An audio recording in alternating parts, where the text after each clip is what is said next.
Bismillahirrahmanirrahim. Assalamualaikum warahmatullahi wabarakatuh.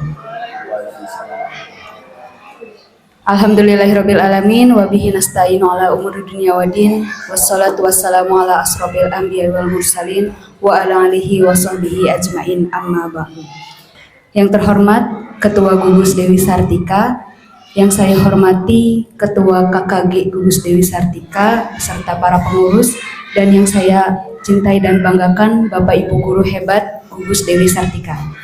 Pertama-tama marilah kita panjatkan puji dan syukur kehadirat Allah Subhanahu wa taala yang mana pada kesempatan hari ini kita dapat berkumpul dalam kegiatan diseminasi berbagi praktik baik yang akan disampaikan oleh narasumber kita. Selawat dan salam semoga tetap tercurah limpahkan kepada junjungan kita Nabi besar Nabi Muhammad Sallallahu Alaihi Wasallam, kepada keluarganya, para sahabatnya, dan tak lupa kepada kita selaku umatnya yang insya Allah selalu taat dan patuh terhadap ajarannya. Amin ya Rabbal Alamin. Baik Bapak Ibu, sebelum saya mulai acaranya, saya ada pantun dulu. Boleh dijawab dengan cakep ya Bapak Ibu semuanya. Pohon randu banyak durinya. Cakep. Tangan bermain, kaki melangkah. Cakep. Sambut pagi dengan gembira, semoga kita mendapatkan berkah. Amin ya Rabbal Alamin. Mohon izin Bapak Ibu, saya di sini selaku pembawa acara akan memandu jalannya kegiatan hari ini. Baiklah, untuk mengefektifkan waktu, kita buka kegiatan pada hari ini dengan membaca basmalah bersama-sama. Bismillahirrahmanirrahim.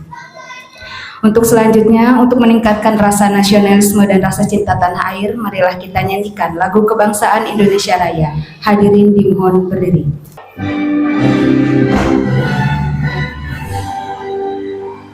Indonesia baikku, tanah tumpah darahku, di sanalah ku berdiri, jadi pandu hidupku. Indonesia kebangsaanku, bangsa dan tanah air, marilah kita bersatu, Indonesia bersatu. Hiduplah tanahku, hiduplah negeriku, bangsaku, rakyatku semuanya. Bangga jiwanya, bangunlah badannya untuk Indonesia Raya. Indonesia Raya, merdeka, merdeka, tanahku, negeriku yang ku cinta. Indonesia Raya, merdeka, merdeka, hiduplah Indonesia Raya. Indonesia Raya, merdeka, merdeka, tanahku, negeriku yang ku cinta. Indonesia Raya, merdeka, merdeka, hiduplah Indonesia Raya. Hadirin disilakan duduk kembali. Untuk selanjutnya, untuk kelancaran dan keberkahan pada kegiatan hari ini, marilah kita berdoa bersama yang akan dipimpin oleh Pak Angga. Kepadanya disilakan. Baik, sebelum kita melaksanakan kegiatan, alangkah baiknya kita berdoa terlebih dahulu agar diberikan kelancaran dan kemudahan serta keberkahan. A'udzubillahi minasyaitonirrajim. Bismillahirrahmanirrahim. Allahumma habibina wa syafi'ina wa karimina wa dulina wa ulana Muhammad wa ala alihi wa sahbihi ajma'in. Amin ya Allah ya Rabbal Alamin. Alhamdulillahi Rabbil Alamin. Hamdan syakirin, hamdan na'imin, hamdan yuafi ni'amahu wa yukafi'u majidah. Ya Rabbana walakal hamdu kama yanbaghi lil ajika ajhimi sultanik. Allahumma salli wa sallim ala sayyidina Muhammadin wa ala alihi wa sahbihi ajma'in. Allahumma gfir lil muslimin wal muslimat wal mu'minin wal mu'minat alahya'i minhum wal amwat innaka ala kulli syai'in qadir. Allahumma arinal haqqa haqqa warzuqna tiba'ah wa arinal batila batila warzuqna istinabah.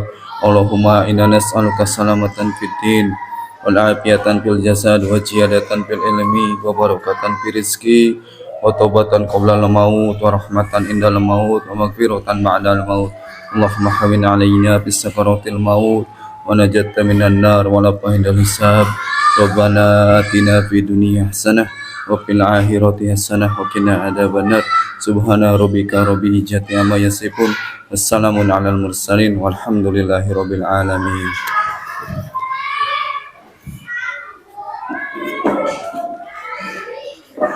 Baiklah, untuk selanjutnya yaitu sambutan dari Ketua Gugus Dewi Sartika kepada yang terhormat Bapak Indi Sarwondi, dipersilahkan. Terima kasih pada MC yang telah memberikan waktunya. Bismillahirrahmanirrahim. Assalamualaikum warahmatullahi wabarakatuh. Alhamdulillahirabbil alamin ila akhiri amma ba'd. Segala puji bagi Allah Tuhan semesta alam. Salawat dan salam semoga tetap tercurah limpahkan kepada junjungan kita Nabi Agung Nabi Muhammad sallallahu alaihi wasallam, kepada para keluarga, para sahabat, tak lupa kepada kita sekalian selaku umatnya, yang mudah-mudahan nanti di yaumil akhir kita mendapat syafaatnya, amin ya robbal alamin.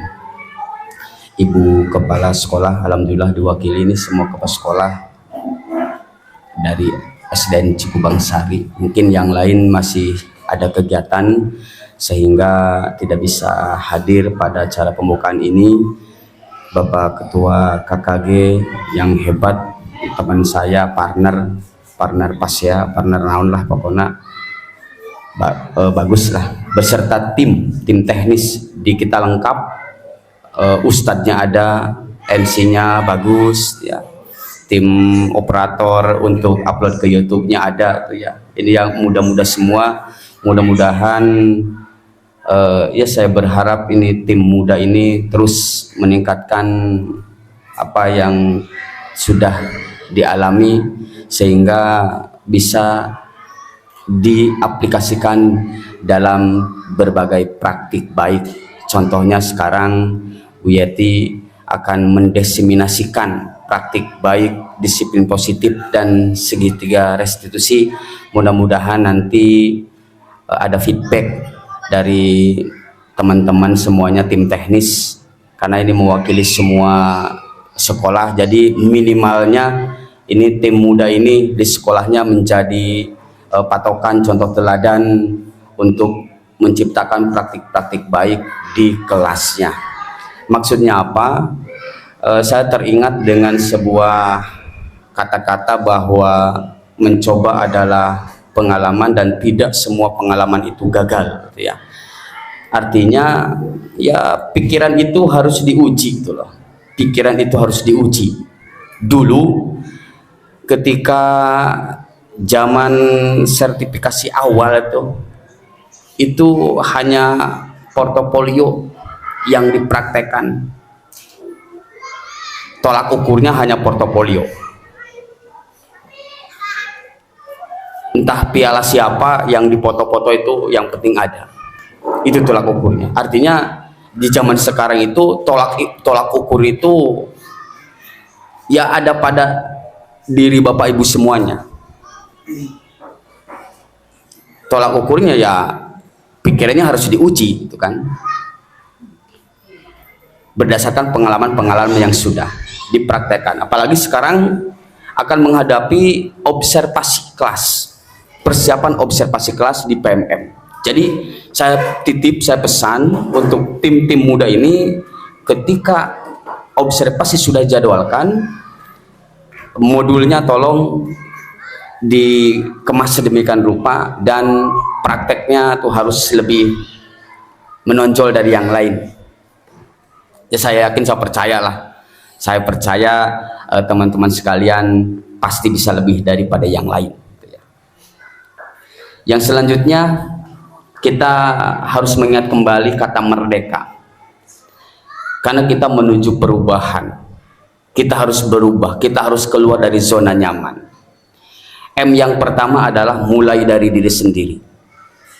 Ya harus dimulai dari sendiri, bukan dari orang lain. Niatkan kita itu ingin menciptakan sesuatu yang berbeda dari yang lain. Dari mulai pengelolaan kelas sampai ke praktik pembelajaran, sampai ke refleksi pembelajaran. Refleksi itu yang paling bagus itu dari anak langsung. Setelah pembelajaran selesai, tolong direfleksi. Pakai apa? Pakai emoticon lah. Ada emoticon senang, sedih, nyaman dan sebagainya. Biarkan mereka sendiri yang memilih. Kalau misalkan Pak Ian misalkan dapat refleksi dari anak emoticon senang semua, berarti pembelajaran itu berhasil dalam waktu itu. Tetapi kalau Pak Ian mendapatkan refleksi emoticon sedih, berarti itulah yang harus ditingkatkan. Dan jangan memarahi anak, itu kan anak jujur itu ya. Itu yang paling bagus, itu langsung refleksinya dari anak. Itu M yang pertama, mulai dari diri. Eksplorasi konsep, mulai baca-baca tuh ya. Konsep apa yang akan diterapkan, metode apa yang akan diterapkan, pendekatan apa yang akan diterapkan. R, refleksi terbimbing tuh ya. Refleksi terbimbing dengan teman sejawat lintas sekolah, itu silahkan direfleksi itu ya. Demonstrasi kontekstual, praktekan misalkan di sekolah sendiri, setelah itu berhasil bisa menghubungi kami tim KKG, itu demonstrasi kontekstual. Elaborasi itu ya, elaborasi, dielaborasi nanti sama kepala sekolahnya, sama timnya itu ya. Misalkan di kumpulan begini, misalkan dielaborasi, artinya tindak lanjut yang lebih. Koneksi antar materi. Terus yang terakhir A, aksi nyatakan ya. Sebagai pengujian terakhir, uji pikir ya, di sini Bu Yeti akan diuji, artinya kita mudah-mudahan dapat feedback bagaimana sih segitiga restitusi. Terkadang peserta didik hanya dipanggil saja, misalkan peserta didik ada yang terlambat ke sekolah setiap harinya, hanya teguran-teguran, misalkan tegurannya di umum, misalkan tidak seperti itu. Nanti ada teknis dari Bu Yeti, penerapan segitiga restitusi itu seperti apa, dan penerapan disiplin positif di dalamnya itu ada apa, nanti ada dari Bu Yeti. Jangan takut Bu Yeti, bebas sebebas-bebasnya di sini. Mudah-mudahan praktik baik ini dapat bermanfaat bagi kita semuanya, dan bisa nanti Bapak Ibu praktekan, kasih materinya langsung dari Bu Yeti, tekniknya kita ikuti secara bersama-sama. Barangkali itu yang bisa disampaikan, kurang dan lebihnya mohon maaf. Bila hidayah wa taufik. Wassalamualaikum warahmatullahi wabarakatuh. Waalaikumsalam. Baik, terima kasih kepada Ketua Gugus Dewi Sartika yang telah memberikan arahan serta motivasinya untuk kita semua.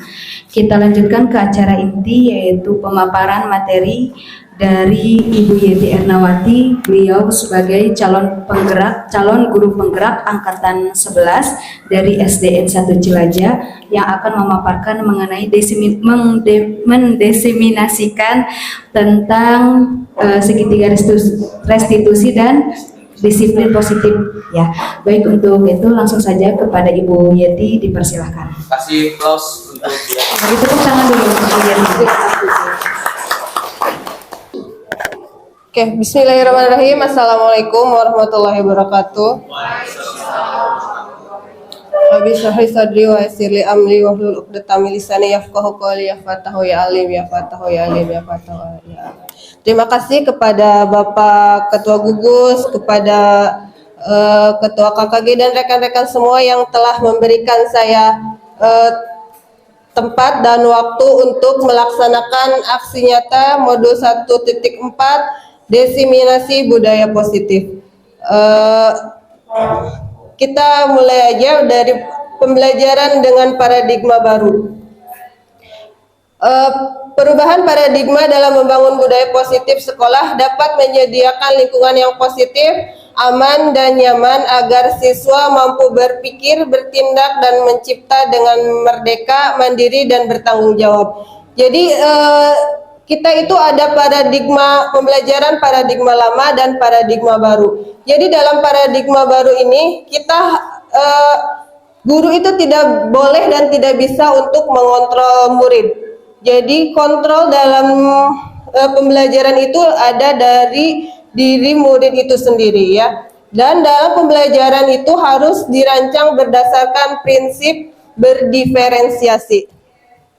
Prinsip berdiferensiasi itu jadi kita tidak bisa menyamaratakan motivasi awal siswa, motivasi belajar siswa, cara belajar siswa, jadi tidak bisa disamaratakan ya dalam suatu pembelajaran. Dan peserta didik belajar sesuai dengan kebutuhan berdasarkan tahap perkembangannya untuk mewujudkan profil pelajar Pancasila.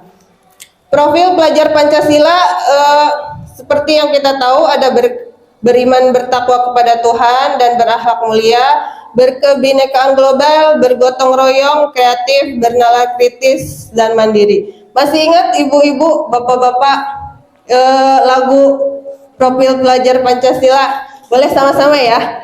Siap. 1, 2, 3.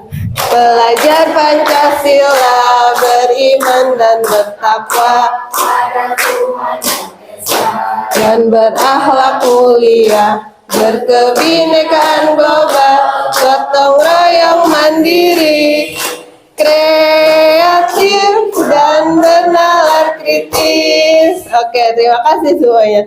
Selanjutnya, untuk konsep inti budaya positif yang akan saya angkat pada kali ini, yang pertama yaitu disiplin positif, motivasi, hukuman, penghargaan, dan restitusi, keyakinan kelas, kebutuhan dasar manusia, 5 posisi kontrol, dan terakhir segitiga restitusi. Ini semua termasuk kepada budaya positif yang harus ada di sekolah dan di kelas ya. Selanjutnya, ini ada bermain peran. Ada 2 orang yang bertugas menjadi mengepalkan tangan untuk mempertahankan suatu yang dia miliki. Dan orang yang kedua itu yang membujuknya boleh menghardik, boleh mengintimidasi, boleh memarahi, boleh menggodanya boleh sama uang, sama rayuan boleh ya. Siapa yang mau bersedia ke depan silahkan. Bu Endah, artis silahkan Bu Endah. Mau sama siapa? Bu Endah boleh, silahkan ke depan. Tepuk tangan. Terima kasih sudah mau berpartisipasi. Siapa yang mau jadi peran A? Yang mengepalkan tangan? Oke. Berarti Bu Endah yang membujuk. Oke. Silahkan berikan bujukan rayuan. Langsung mengepal ini. Ya, terserah. Mangga. Bu Endah, apa sih yang di tangan? Kamu mau tahu aja? Ih, apa sih aku pengen tahu? Ya mau. Bukan dong, cepet buka. Udah, pokoknya sama. Ih, kamu lagi. Kan kamu suka aku traktir, kok aku nggak boleh. Ih, biarin aja, ini kan sangat berharga buat aku. Pengen tahu, coba lihat. Ih, apa sih? Gak boleh kamu. Kan kemarin kamu di mixu aku yang banyak. Kamu Kita mau ngungkit-ngungkit. Ayo, apa sih? Ada iklan. Penasaran. kamu mah kepo. Aku kasih uang mau nggak? Berapa? Coba lihat dulu ya. 1.000. Weh, menarik. Gak mau, cuma 1 lembar. Ih, pernah mah. Kalau bukikan dia. Nanti kamu nggak aku ajakin main deh. Ya udah, nggak apa-apa kan, ini sangat berharga buat aku. Ya udah deh. Nggak boleh. Bagus banget, terima kasih Bu Enda dan Bu Enda. Terima kasih sekali sudah memerankan yang kita disebut nanti ada di sini. Dalam kegiatan tadi sesungguhnya siapa yang memegang kendali atau kontrol untuk membuka atau menutup kepalan tangan? Coba Bapak Ibu, siapa yang mengendalikan? Iya, jadi yang mengendalikan kegiatan tadi itu diri sendiri, walaupun sudah dibujuk, sudah dihardik, sudah diolok uang gitu ya. Jadi tetap Bu Enah itu mempertahankan apa yang dia miliki, yang menurut dia berharga. Dan misalkan Bu Enah juga mau membuka kepalan tangan tersebut, itu juga berasal dari dirinya sendiri gitu. Masih baiklah tenaga dikasih nusa lembar eta nu beureum lumayan gitu ya. Jadi tetap dari dirinya sendiri gitu kemauannya. Selanjutnya, menurut Dr. William Glasser dalam kontrol teori terdapat beberapa miskonsepsi tentang kontrol, yaitu ilusi bahwa yang pertama, guru mengontrol siswa. Menurut ibu bapak, bisa tidak guru mengontrol siswa? Tidak ya, bisa. Tergantung. Kalau menurut William Glasser, guru mengontrol siswa itu mempunyai tujuan bahkan untuk perilaku yang tidak disukai. Guru tidak dapat memaksa siswa untuk berbuat sesuatu jika siswa tersebut memilih untuk tidak melakukannya. Jadi misalnya siswanya itu tidak mau ikut sholat duha misalnya, guru nate hayu be disuruh gitu. Jadi tidak bisa karena dalam dirinya itu tidak ada motivasi internal untuk melakukan sholat duha itu. Selanjutnya, semua penguatan positif efektif dan bermanfaat. Penguatan positif itu merupakan bentuk kontrol untuk mempengaruhi siswa agar mengulangi suatu perilaku tertentu. Penguatan positif efektif itu misalnya seperti penghargaan. Misalnya kita memberikan siswa itu penghargaan agar dia dapat melakukan yang kita mau. Misalnya sok enggak sholat duha oke ku ibu dipasihan nilai agung gitu ya, berarti itu sebagai penguatan positif. Tapi menurut ini jadi siswa tersebut akan menyadarinya dan mencoba untuk menolak. Jika seperti tadi tidak ada motivasi dari internalnya, tetap walaupun dibujuk seperti itu siswa akan tetap menolak. Yang ketiga, kritik dan membuat orang merasa bersalah dapat menguatkan karakter. Menggunakan kritik dan rasa bersalah untuk mengontrol siswa membuat siswa menjadi identitas yang gagal. Maksud di sini mengkritik misalnya menggambar gitu, misalnya contoh ada kegiatan menggambar. Kita merasa mengkritik anak itu, tapi mungkin dikritiknya di depan orang bukan orang banyak, di depan teman-temannya. Jadi dibully sama teman-temannya, dia merasa minder, tidak percaya diri, jadi termasuk ke identitas yang gagal. Selanjutnya, orang dewasa memiliki hak untuk memaksa. Boleh tidak orang dewasa memaksa kepada yang lebih muda misalnya? Tidak ya, masih tetap kontrol ada di dalam diri kita masing-masing. Ada teori kontrol. Dua jenis yang dibedakan. Yang pertama, kontrol internal adalah proses di mana individu merasa bahwa mereka memiliki kendali seperti tadi ya. Kontrol internal dari dalam diri sendiri, jadi kita sendiri yang memiliki kendali atas suatu situasi yang ada di sekitarnya. Sedangkan kontrol eksternal adalah proses di mana individu merasa bahwa situasi di luar kendali mereka dan harus merespon terhadapnya. Ada stimulus respon. Jadi kita melakukan sesuatu atas dorongan dari luar, stimulus dari luar. Jadi bukan berdasarkan dari diri sendiri. Ini adalah kita harus mengubah teori stimulus respon yang tadi ke teori kontrol. Yang pertama, realitas atau kebutuhan kita sama. Kebutuhan kita sama atau berbeda dari setiap individunya? Pasti berbeda ya. Meskipun misalnya kebutuhan pokoknya sama, tapi dalam penyebarannya berbeda. Yang kedua, semua orang melihat hal yang sama. Jadi pandangan kita tidak bisa sama terhadap sesuatu. Pasti misalnya lihat Bu Haji Aah cantik cina gitu aku ya, belum tentu cek budi ini macam gitu.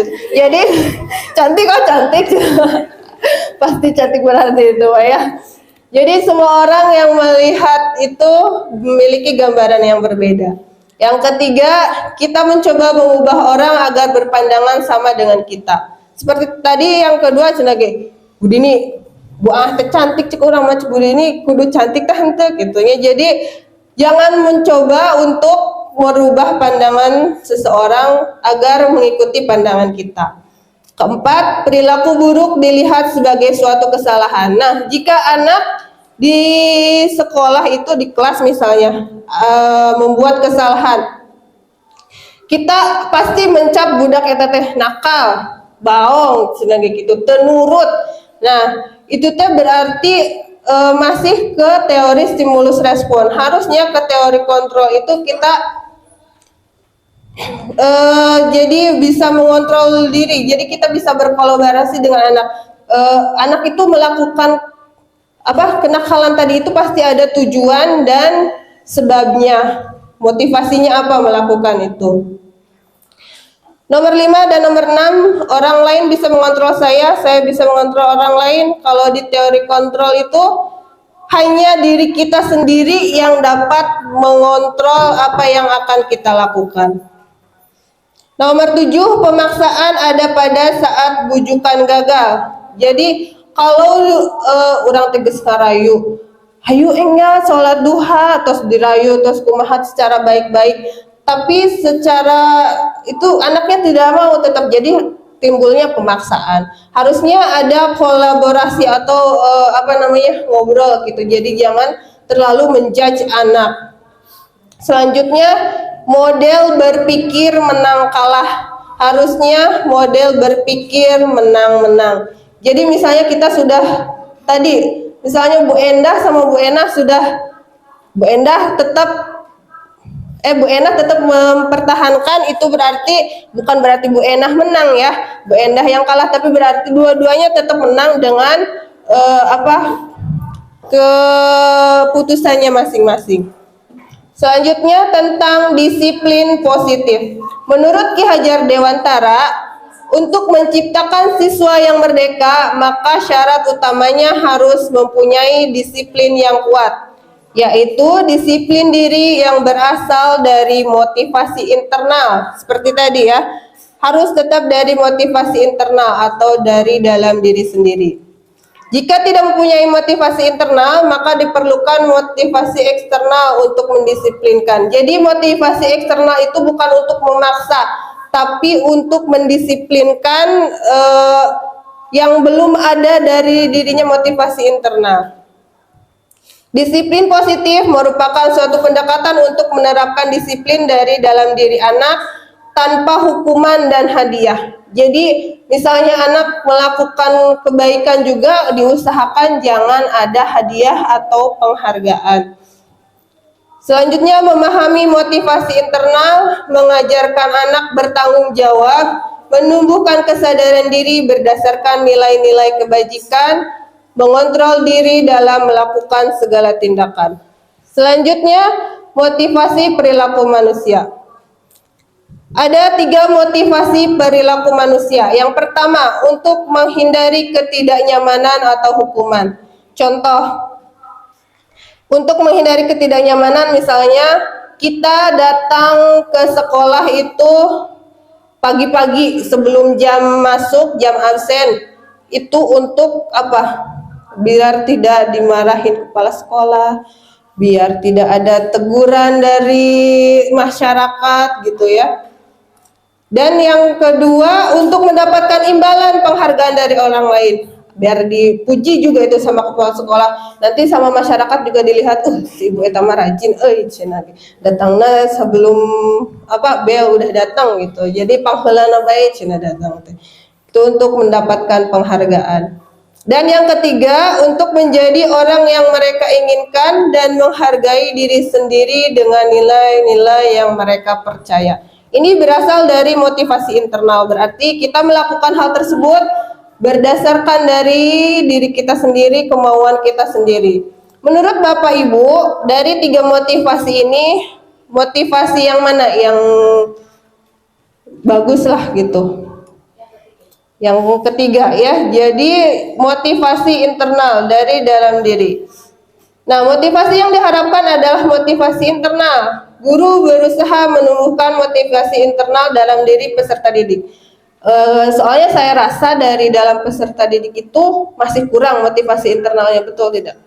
Jadi harus ada hukuman, harus ada imbalan dari dalam dirinya, masih kurang menurut saya. Jadi tugas kita untuk menumbuhkan motivasi internal tersebut, sehingga tumbuh dari dirinya untuk menjadi orang yang mereka inginkan dan menghargai diri sendiri dengan nilai-nilai yang mereka percaya. menghindari hukuman dan pemberian hadiah yang berlebihan. Seperti saya tadi bilang, tidak ada hadiah yang berlebihan dan hukuman yang berlebihan. Selanjutnya, apa perbedaan hukuman, konsekuensi, dan restitusi? Pertama, hukuman. Hukuman itu bersifat tidak terencana, tiba-tiba atau insidental. Misalnya, aya nu jarogo langsung kurang dihukum, mana duaan tar nu jarogo lah titah bersihan WC atau suruh keliling lapangan bola gitu ya. Jadi selanjutnya bersifat satu arah dari guru. Jadi hukuman teh ti guru ke anak gitu. Jadi tidak ada diskusi terlebih dahulu. Selanjutnya adanya mode paksaan. Mau tidak mau hukuman itu harus kamu terima kalau kamu sudah melakukan kesalahan. Dan hukuman itu berupa fisik dan psikis. Fisik itu seperti tadi, lari keliling lapangan atau membersihkan WC. Kalau psikis melalui misalnya dimarahi atau dimarahi di depan anak-anak yang lain gitu. Selanjutnya, konsekuensi. Konsekuensi itu terencana dan disepakati. Jadi jika ada kesalahan harus disepakati dulu dengan yang mempunyai kesalahan. Konsekuensinya apa nih? Yang selanjutnya juga dibuat oleh guru dan siswa. Berarti yang tadi disepakatinya oleh guru dan siswa. Adanya mode stimulus respon dan murid tetap dijadikan tidak nyaman dengan konsekuensi tersebut. Bukan berupa hukuman tapi berupa konsekuensi yang membuat dirinya tidak nyaman. Dan jangka waktu pendek. Dan tugas gurunya itu untuk memonitor murid. Selanjutnya, restitusi. Restitusi itu gunanya untuk memperbaiki kesalahan, bukan untuk menghukum ya. Selanjutnya, kolaboratif itu adalah hampir mirip seperti konsekuensi ya, dibuat oleh guru dan siswa. Jadi ada diskusi terlebih dahulu dan adanya mode teori kontrol. Sekarang saya mohon bantuannya kepada Bapak Ibu. Kelihatan nggak ini? Kelihatan. Yang nomor 1, ini hukuman atau konsekuensi. Mencatat 100 kali di dalam buku. Kalimatnya adalah, saya tidak akan terlambat lagi karena terlambat ke sekolah. Ini hukuman atau konsekuensi? Ayo, hukuman apa konsekuensi? Kita lihat. Ini adalah konsekuensi ya. Selanjutnya, lari mengelilingi lapangan basket 2 kali karena terlambat hadir di sekolah. Nah, ini mah udah jelas ya hukuman. Selanjutnya, membersihkan coretan yang dibuatnya di meja tulis. Konsekuensi. Jadi konsekuensi itu ada ya sebab akibatnya. Selanjutnya, murid diminta untuk push up 15 kali karena tidak menggunakan masker ke sekolah. Hukuman, betul. Selanjutnya, menggantikan kertas tugas teman yang telah dicoret-coret. Konsekuensi. Lanjut, berjemur di lapang basket pukul 12 siang karena mengobrol dengan teman. Hukuman, iya. Murid diminta bertelanjang kaki sepanjang hari karena tidak menggunakan sepatu warna hitam sesuai peraturan sekolah. Tuh, ayo, apa hukuman konsekuensi? Konsekuensi, pintar. Selanjutnya, berdiri di depan kelas sambil mengangkat 1 kaki karena tidak bisa menjawab pertanyaan. Hukuman. Membersihkan tumpahan air di meja tulis karena tersenggol pada saat belajar. Konsekuensi. Terakhir, kehilangan 10 menit jam istirahat untuk mengerjakan tugas karena terlambat datang dan tertinggal. Itu lambat. Oh, berarti Bapak Ibu sudah bagus ya, sudah memahami antara hukuman dan konsekuensi. Terima kasih. Ini masih tentang hukuman tapi dalam bentuk penghargaan. Penghargaan itu jatuhnya nanti sebagai sebuah hukuman ya, karena berpengaruh buruk terhadap anak. Menurut Kohn, memberi pengaruh jangka pendek dan jangka panjang. Penghargaan diberikan untuk membuat seseorang melakukan sesuatu dalam jangka yang pendek. Jadi anak itu akan melakukan yang kita mau jika kita memberikan penghargaan. Kalau tidak, ya udah bodo amat, gak akan dikerjakan gitu ya. Yang kedua, penghargaan tidak efektif. Penghargaan merupakan suatu benda atau peristiwa yang diinginkan, yang dibuat dengan satu syarat. Nah, seperti tadi sama ya, harus ada syaratnya dulu baru mau mengerjakan. Ketiga, penghargaan merusak hubungan. Ketika seorang diberikan penghargaan, maka akan timbul rasa iri dari orang yang tidak menyukainya. Misalnya saya memberikan penghargaan kepada Ibu Tatik. Bu Tatik nilainya bagus, diumumkan sama saya di depan kelas. Bu Tatik pinter, Bu Tatik nilainya bagus sekali. Nah, kita cek Bu Endah teh, ih cenah ge sombong gitu ya. Iri gitu ontah. Masuk iri gitu ya Bu Endah. Terus dari dalam diri Bu Tatiknya juga nanti ada satu kesombongan gitu ya timbul. Jadi sebaiknya tidak usah ada penghargaan apalagi di depan teman-temannya. Selanjutnya, penghargaan mengurangi ketepatan dan menurunkan kreativitas. Dan yang kelima, penghargaan menghukum mereka yang tidak mendapat penghargaan. Nah, cenah urang mah dapat penghargaan lah cenah jadi makin down gitu ya karena tidak ada penghargaan. Selanjutnya, tentang keyakinan sekolah atau kelas. Bapak Ibu sudah melakukannya belum di sekolah masing-masing? Sudah paham berarti ya tentang keyakinan atau kesepakatan kelas. Pembuatan keyakinan kelas. Yang pertama, keyakinan kelas merupakan pernyataan universal diterapkan di lingkungan sekolah. Adanya kesepakatan antara murid dan guru dalam mewujudkan keyakinan kelas. Jadi di kelasnya sudah disepakati belum? Apa hanya dari guru aja yang menyampaikan? Dari siswa juga apa dari guru aja? Iya, dibuat sama guru. Langsung di kanvanya ya Bu? Oh iya, jadi tidak bertanya dulu sama murid ya gitu. Yang penting jadi aja ditempel gitu ya. Yang selanjutnya, keyakinan kelas bersifat lebih abstrak daripada peraturan dan lebih terperinci dan nyata. Kalau peraturan kan banyak ya, kalau kesepakatan atau keyakinan kelas biasanya hanya ada beberapa agar mudah diingat. Selanjutnya, ya seperti tadi tidak terlalu banyak jumlahnya sehingga mudah diingat dan dipahami oleh semua anggota kelas. Apalagi anggota kelasnya yang membuat, jadi lebih paham dan lebih mudah diingat. Selanjutnya, semua anggota kelas hendaknya ikut berkontribusi dalam pembuatan keyakinan kelas. Jadi jangan langsung dibuat di Canva ya Bu. Harus muridnya diikut sertakan.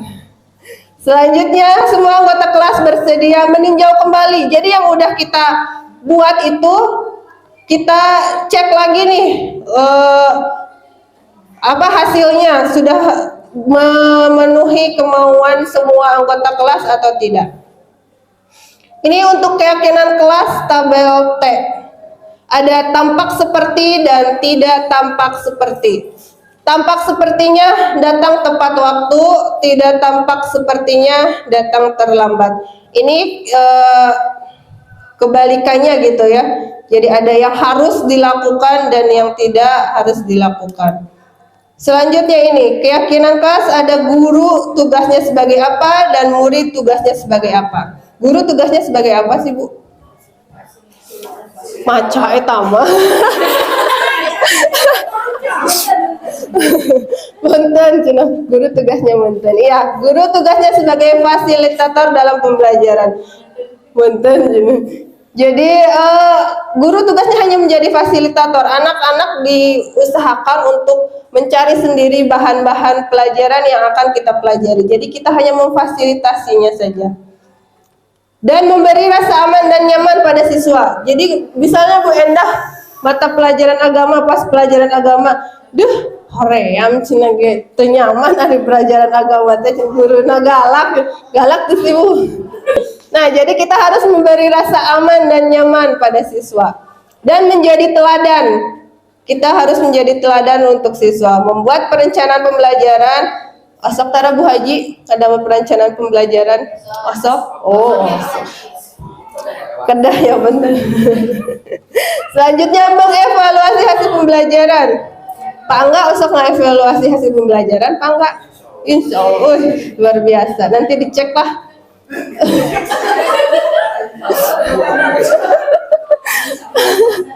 Dan merefleksikan kegiatan pembelajaran. Siapa yang mau menjelaskan merefleksikan kegiatan pembelajaran itu seperti apa sih? Ada yang Bu Hikmah mau kerengunya. Merefleksikan seperti tadi kata Ketua Gugus, merefleksikan kegiatan pembelajaran itu dari siswa. Apa yang siswa rasakan di akhir itu, di akhir pembelajaran? Apakah merasa senang? Apakah biasa aja? Malah ngantuk cina pas pembelajaran. Tapi kata pengajar praktik saya itu, merefleksikan kegiatan pembelajaran itu ada 3. Dari awal, pas masuk kelas kita tanya perasaan anak-anak seperti apa. Terus di tengah-tengah juga ditanyakan perasaan anak-anak setelah pas pembelajaran itu seperti apa. Dan di akhir juga merefleksikan kegiatan di akhir itu perasaannya seperti apa. Jadi diusahakan perasaan anak itu tetap menyenangkan sepanjang pembelajaran. Iya betul sekali. Membuat jadwal piket kelas, juga bukan tugas guru juga sih, tapi kita bersama-sama dengan murid-murid juga untuk membuat jadwal piket. Selanjutnya, keyakinan kelas tabel Y. Ada terdengar, terlihat, dan berperilaku. Terdengar. Jadi keyakinan kelas yang sudah kita buat itu terdengar. Misalnya, Assalamualaikum, tentang berarti misalnya kesepakatan kelas tentang 5S, terus terima kasih dan sebagainya, itu berarti sudah terdengar, kesepakatan kelas itu sudah ada. Terlihat, murid masuk kelas dengan senyum ceria mengucapkan salam. Siswa berdoa terlebih dahulu sebelum kegiatan belajar, dan siswa berdiskusi dengan saling menghargai pendapat teman yang lain. Dan berperilaku sopan santun, saling menghargai, disiplin, bertanggung jawab. Jadi keyakinan kelas itu sudah terdengar, terlihat, dan terlihat juga perilakunya gitu. Harus mencakup yang 3 ini.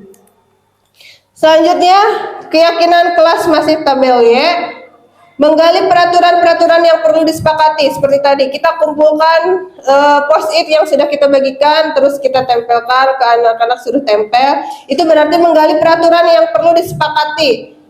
Apa aja yang harus disepakati ketika pembelajaran saat itu. Yang kedua, mengubah peraturan-peraturan yang sudah dibuat dengan kalimat positif. Contohnya apa? Kalimat yang tadinya negatif ke kalimat positif. Misalnya, dilarang buang sampah sembarangan. Kalimat positifnya?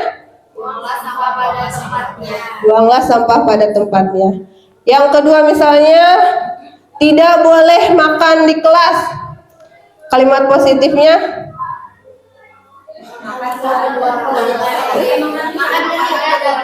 Ya, makan dan minum ketika jam istirahat. Udah paham ya, udah pernah sih di sekolahnya masing-masing ya. Yang ketiga, mengubah peraturan yang sudah dibuat menjadi nilai kebajikan. Nilai kebajikannya misalnya tadi tidak makan makan minum saat istirahat. Nilai kebajikannya apa kira-kira? Nilai kebajikannya tentang apa? Disiplin, iya betul, tentang kedisiplinan. Selanjutnya, pendalaman keyakinan kelas tabel T dan tabel Y harus ada pendalamannya. Kelima, pendalaman keyakinan kelas yang tadi tugas saya sebagai guru dan tugas kamu sebagai murid. Mengecek dan menyepakati keyakinan kelas dan menempel keyakinan kelas yang sudah disepakati di dinding kelas.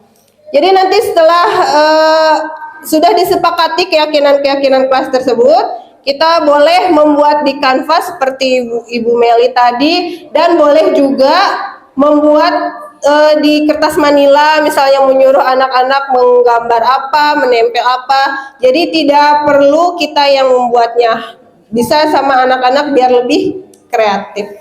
Ini dokumentasi saya membuat keyakinan kelas karena saya guru mapel. Jadi keyakinan kelas di setiap kelas berbeda-beda. Ini untuk di kelas 5 ada hadir tepat waktu, menghormati guru, makan dan minum saat istirahat, musyawarah dalam mengambil keputusan, kerjakan tugas yang guru berikan dan membuang sampah pada tempatnya. Selanjutnya, kebutuhan dasar manusia. Yang pertama, kebutuhan untuk bertahan hidup. Seperti apa sih kebutuhan bertahan hidup? Contohnya, makan, minum, terus rumah, ya. Selanjutnya, kasih sayang dan rasa diterima. Contohnya apa kasih sayang dan rasa diterima? Apa? Apa? Perlukan. Jadi saya seperti di sini itu sudah berarti mendapatkan kebutuhan dasar saya. Saya merasa diterima di sini, merasa disayangi sama teman-teman di sini. Sudah diberikan waktu untuk melakukan diseminasi ini. Selanjutnya kebebasan. Contohnya apa?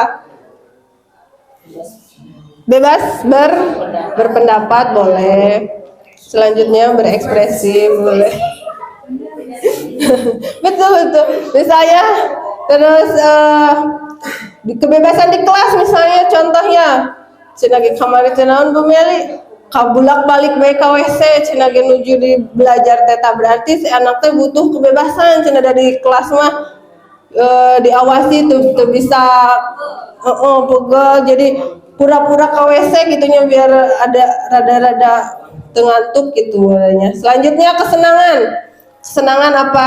Contohnya mixu, pojok di mixu juga. Ya boleh, kesenangan orang berbeda-beda.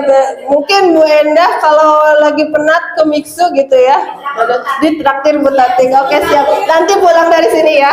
Oke. Kode keras. Oh iya.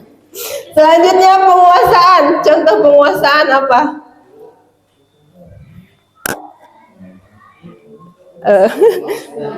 Menguasai apa? Menguasai materi pembelajaran. Oke, kita lihat. Ini kebutuhan bertahan hidup. Tadi ada yang bersifat fisiologis dan psikologis. Untuk fisiknya kesehatan, rumah, makanan. Dan sedangkan untuk psikologisnya kebutuhan perasaan aman ya. Terus selanjutnya kebutuhan cinta dan kasih. Kebutuhan psikologis yang meliputi kebutuhan akan hubungan koneksi sosial, memberi dan menerima kasih sayang, merasa menjadi bagian suatu kelompok. Ini seperti sekarang saya merasa menjadi bagian suatu kelompok karena bisa diberi waktu untuk melaksanakan ini. Selanjutnya kebutuhan penguasaan atau pengakuan atas kemampuan. Ini berkaitan dengan kekuatan untuk mencapai sesuatu, menjadi terampil, menjadi kompeten, dan diakui prestasi serta keterampilannya. Didengarkan dan memiliki rasa harga diri. Jadi merasa diakui lah gitu. Kita mempunyai prestasi, mempunyai keterampilan sesuatu, ada pengakuan dari orang lain, itu berarti tentang kebutuhan penguasaan. Selanjutnya kebutuhan kebebasan, ada kebutuhan akan kemandirian, mempunyai pilihan dan mampu mengendalikan arah hidup seseorang. Siswa yang mempunyai kebutuhan kebebasan yang tinggi menginginkan pilihan, perlu banyak bergerak, suka mencoba, tidak terpengaruh oleh orang lain, dan suka hal yang baru dan menarik. Selanjutnya, kebutuhan kesenangan atau kebutuhan untuk merasa senang. Kebutuhan untuk mencari kesenangan, bermain, tertawa, itu suatu kesenangan ya. Dan misalnya ada hobi apa misalnya hobi mancing, hobi olahraga, hobi menyanyi, karaokean gitu ya. Itu berarti sudah melakukan kebutuhan kesenangan.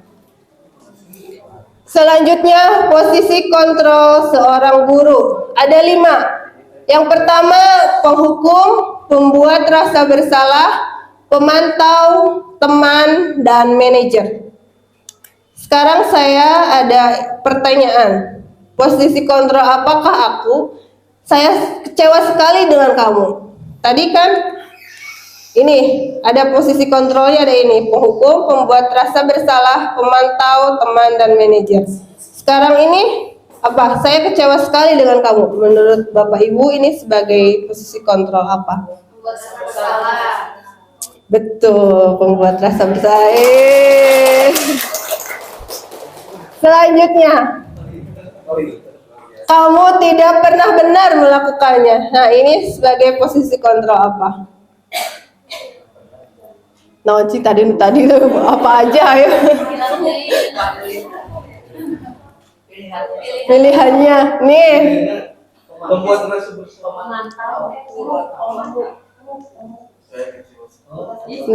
Nah, iya.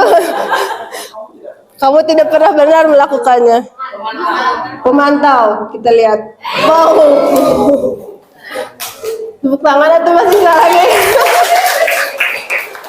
Selanjutnya, ayolah lakukan demi bapak atau ibu ya. Itu berarti teman, betul. Selanjutnya, kamu tidak pernah mendapat nilai jika tidak mengerjakan tugas. Pemantau, pinter-pinter. Apa rencanamu untuk menyelesaikan masalah ini? Manajer, tinggal di judulnya. Apa salah satu juga ya? Masih 90 nilainya, bagus. Ini dia. Ada 5 posisi kontrol seorang guru, yaitu penghukum. Seorang penghukum dapat menggunakan hukuman fisik dan verbal. Biasanya juga kalau penghukum itu nada bicaranya lebih tinggi gitu ya. Nada teriak-teriak, ulat lehernya gitu. Patuhi aturan saya atau awas nanti gitu. Itu salah satunya. Itu sebagai posisi kontrol penghukum. Yang kedua, pembuat orang merasa bersalah. Pada posisi ini biasanya guru akan bersuara lebih lembut, menggunakan keheningan yang membuat siswa menjadi tidak nyaman, bersalah atau rendah hati. Jadi bapak sangat kecewa atau ibu sangat kecewa dengan kamu. Jadi agar siswa itu merasa bersalah dengan kelakuan atau kesalahannya. Selanjutnya, teman. Dalam posisi ini guru tidak akan menyakiti murid, tetapi akan selalu berusaha mengontrol siswa melalui persuasi. Posisi ini dapat berdampak positif dan negatif. Saya tanyakan berdampak negatifnya kenapa? Sebagai teman kan ini sebagai teman tidak menyakiti murid tapi berdampak negatif. Kenapa? Iya, betul. Nanti anaknya merasa ketergantungan. Lamun si ibu nanti gitu teh, dia orang memual cina gitu. Jadi merasa ketergantungan. Selanjutnya sebagai monitor atau pemantau. Posisi pemantau berdasarkan peraturan-peraturan dan konsekuensi dengan memisahkan hubungan pribadi. Contohnya, apa yang telah kamu lakukan? Jadi kita hanya memantau atau memonitor saja. Selanjutnya, sebagai manajer, merupakan posisi mentor di mana guru berbuat bersama dengan murid. Mengajak siswa mempertanggungjawabkan perilakunya, mendukung siswa menemukan solusi atas permasalahannya sendiri. Jadi murid diajak menganalisis, kamu teh kenapa salahnya di mana, motivasi melakukan kesalahannya karena apa, ya ditanyakan alasan-alasannya. Dan kata-kata seorang manajer biasanya, apa yang kita yakini, kesepakatan kelas atau sekolah apa yang kamu langgar gitu, biasanya seperti itu. Menurut Bapak Ibu, dari 5 posisi kontrol ini, posisi kontrol yang mana yang ideal? Sebagai manajer, kita lihat. Betul sekali, pintar. Masya Allah, pintar-pintar ya Bapak Ibu guru semua. Dalam posisi kontrol sebagai manajer, seorang guru sebaiknya menggunakan posisi sebagai manajer di mana guru berbuat sesuatu bersama dengan murid. Seperti tadi sudah dikatakan sebelumnya ya. Selanjutnya yaitu posisi kontrol restitusi. Restitusi merupakan proses menciptakan posisi bagi siswa untuk memperbaiki kesalahan mereka. Jadi ketika mereka membuat kesalahan, kita minta ke siswanya atau ke muridnya untuk memperbaiki kesalahan dengan cara kita berdiskusi, saling tukar pendapat gitu ya. Dan membantu siswa menjadi lebih mempunyai tujuan, disiplin positif dan memulihkan dirinya ketika berbuat kesalahan. Ketika ada murid berbuat kesalahan, dengan restitusi ini murid tidak merasa disalahkan terus. Jadi kita itu memberikan mereka rasa aman gitu walaupun mereka membuat kesalahan. Adapun ciri-ciri restitusi, yang pertama, bukan menebus kesalahan tapi untuk belajar dari kesalahan. Kedua, restitusi memperbaiki hubungan. Ketiga, restitusi adalah tawaran, bukan paksaan. Keempat, menuntun untuk melihat ke dalam diri, mencari kebutuhan dasar yang mendasari tindakan. Restitusi diri adalah cara yang terbaik. Restitusi fokus pada karakter, bukan tindakan. Restitusi menguatkan, dan restitusi mengembalikan siswa yang berbuat salah pada kelompoknya. Segitiga restitusi. Segitiga restitusi dalam menyelesaikan masalah tujuannya untuk menjadikan murid mandiri dan bertanggung jawab. Ketika melakukan kesalahan, harus bertanggung jawab atas kesalahannya tersebut. Posisi guru yang berada pada posisi ini adalah sebagai manajer, menerapkan segitiga restitusi dalam menyelesaikan masalahnya. Ada 3 cara untuk melakukan segitiga restitusi. Yang pertama, menstabilkan identitas. Jadi dalam menstabilkan identitas itu, kesalahan adalah proses pembelajaran. Jadi kalau ada kesalahan bukan berarti si anaknya nakal, si anaknya nggak nurut gitu. Jadi jadikan kesalahan tersebut sebagai proses pembelajaran. Selanjutnya, menggeser identitas gagal ke identitas sukses. Kata-katanya yang biasa kita berikan ketika segitiga restitusi dalam menstabilkan identitas itu, kita bilangnya berbuat salah itu tidak apa-apa, tidak ada manusia yang sempurna. Saya juga pernah melakukan kesalahan seperti itu. Kita bisa menyelesaikan ini. Bapak atau Ibu tidak tertarik mencari siapa yang salah, tapi Bapak Ibu ingin mencari solusi dari permasalahan ini. Dan kamu berhak merasa begitu. Apakah kamu sedang menjadi teman yang baik buat dirimu sendiri? Jadi kata-kata ini untuk menstabilkan identitas murid yang sedang melakukan kesalahan. Selanjutnya adalah validasi tindakan yang salah. Setiap manusia memiliki kebutuhan dasar yang harus dipenuhi. Menggeser pemikiran guru dari pemikiran stimulus respon yang tadi menjadi proaktif. Mengenali dan mengakui kebutuhan murid akan memperbaiki hubungan dengan murid. Jadi ketika murid melakukan kesalahan itu, kita harus memperbaiki hubungan dengan murid. Misalnya kalau kita sudah memberikan hukuman, biasanya muridnya sok hewa ke orang gitunya, karena kita sudah memberikan hukuman. Jadi kita harus memperbaiki hubungan dengan murid dengan cara segitiga restitusi dalam validasi tindakan yang salah. Contoh kalimatnya, padahal kamu bisa melakukan yang lebih buruk dari ini ya. Yang kedua, kamu pasti punya alasan mengapa melakukan hal itu. Yang ketiga, kamu patut bangga pada dirimu sendiri karena kamu telah melindungi sesuatu yang penting buat kamu. Kamu boleh mempertahankan sikap itu, tapi kamu harus menambahkan sikap yang baru. Dan terakhir, menanyakan keyakinan. Murid akan diberikan beberapa pertanyaan untuk menumbuhkan motivasi intrinsik. Murid mampu mengaitkan keyakinan dengan tindakan yang salah. Contoh kata-katanya, apa yang kita percaya sebagai kelas atau keluarga? Apa nilai-nilai umum yang kita telah sepakati? Apa bayangan kita tentang kelas yang ideal? Kamu mau jadi orang seperti apa? Jadi kita tanyakan apa yang dia langgar, apa keyakinan kelas yang dia langgar gitu. Ini seperti tadi, segitiga restitusi itu ada validasi tindakan yang salah, menstabilkan identitas, dan menanyakan keyakinan. Ini adalah contoh segitiga restitusi yang saya lakukan di sekolah. Sok, kalau mau ada yang praktekkan boleh. Ide bagus. Silakan. Ada yang mau praktekkan, ada yang jadi guru dan ada yang jadi murid. Iya, Bu Tatik sama Bu Hikmah. Bu Hikmah yang jadi gurunya, Bu Tatik yang jadi muridnya. Silakan. Ayo.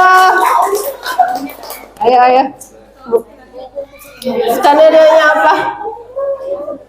Kan tadi udah ada cara menstabilkan identitas dulu. Ayo. Hah? Itu segitiga restitusi itu ada. Udah jalan. Iya, ayo Karangmangu 2. Tuh masih trouble, ayo.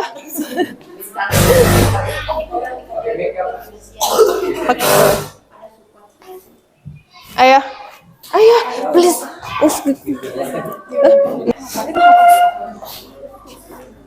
Jadi segitiga restitusi, Bu Tati kesalahannya misalnya apa? Mencontek, kalau di sini mencontek ya. Bukan mencontek, pekerjaannya dicontek oleh temannya. Jadi Bu Tati teh marah. Nggak ada gambarnya. Enggak, silakan. Anggap aja murid masih kecil ya. Ya. Sok seri.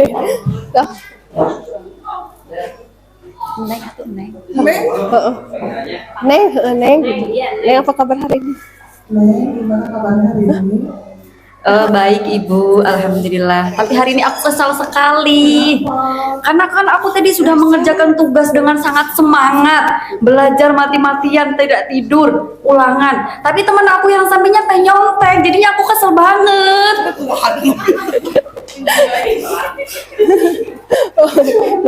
Wajar kamu melakukan itu. Wajar kamu melakukan itu karena usaha kamu berusaha sendiri, kemudian di teman kamu dengan sayangnya mencontek hasil kerja kamu. Iya dong Bu, kan saya yang pusing, saya yang mikir. Kenapa dia juga nanti bisa dapat nilai 100 kayak aku dong? Kalau kayak itu kan berarti nggak adil. Ayo. Ngomong apa?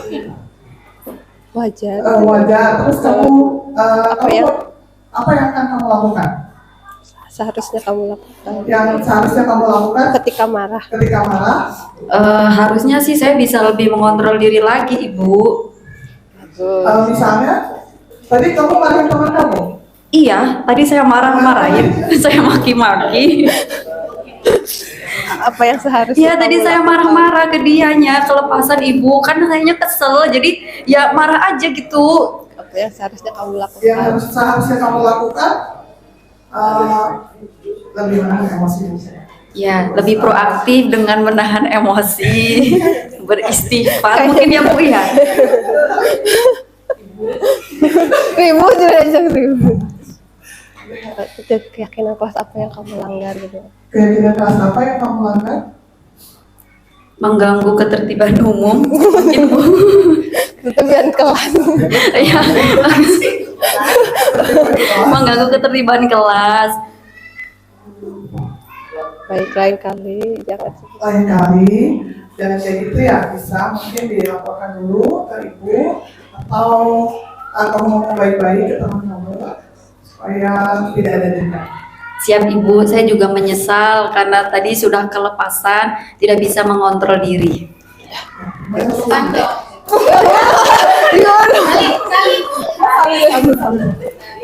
Terima kasih ya teman-teman.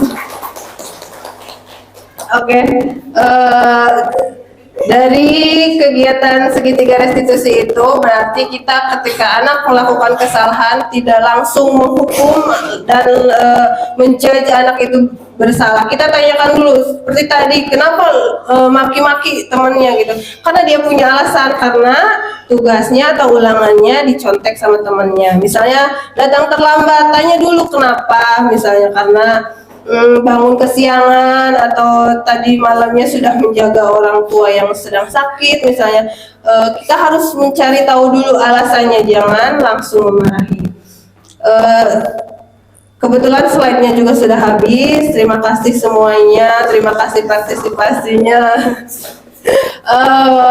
Diakhiri wabillahi taufiq wal hidayah. Wassalamualaikum warahmatullahi wabarakatuh.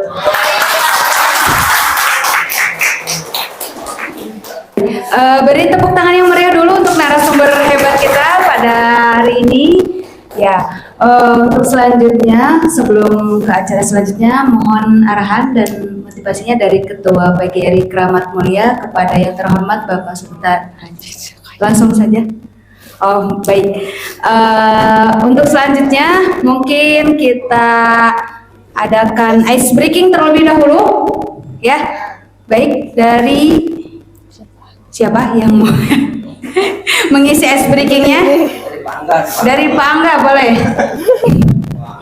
Dari Ibu Yati mungkin ada Bu ice breaking. Bu Meli. Bu Meli, ayo tuh. Boleh tuh. Iya. Silakan Bu. Ada. Ya.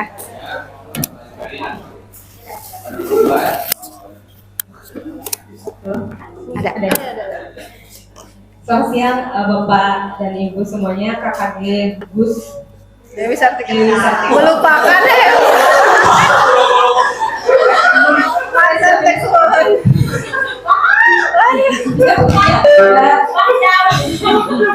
Oke, sekarang untuk mencairkan suasana ya. Tadi alhamdulillah dari Bu Yesti penerapan disiplin positif sudah sangat jelas sekali. Alhamdulillah dimengerti begitu.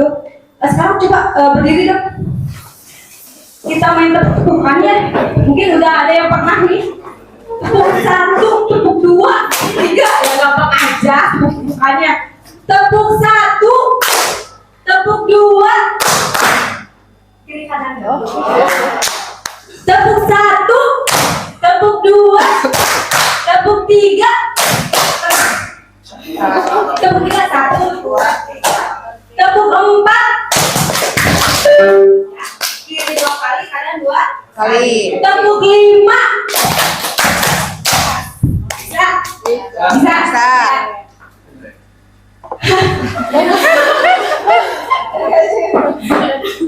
Oke, tepuk 1, tepuk 2, tepuk 3, tepuk 4,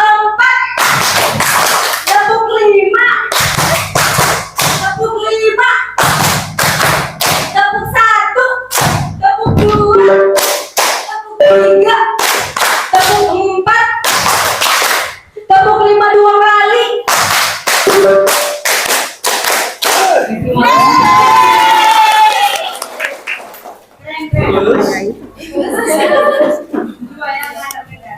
Baik, terima kasih kepada Bu Meli. Dari gugus mana Bu Meli? Dokter Sutomo, terima kasih.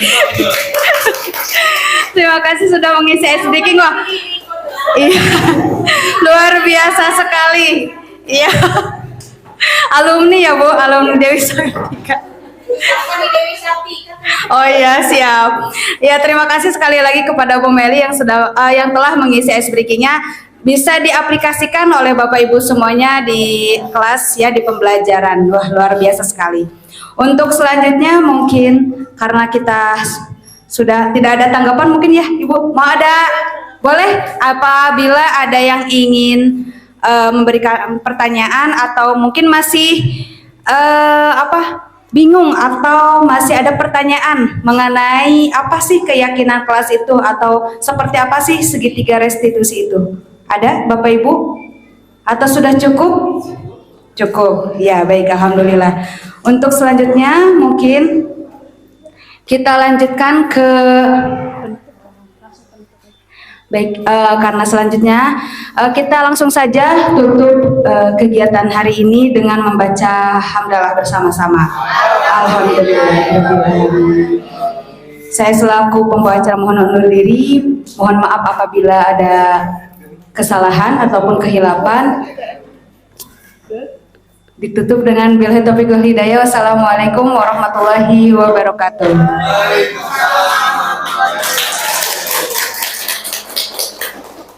Ya, kita lanjutkan dengan sesi foto bersama terlebih dahulu. Maka kepada Bapak Ibu semuanya untuk bisa menempatkan diri di depan. Kakak Dewi Sartika.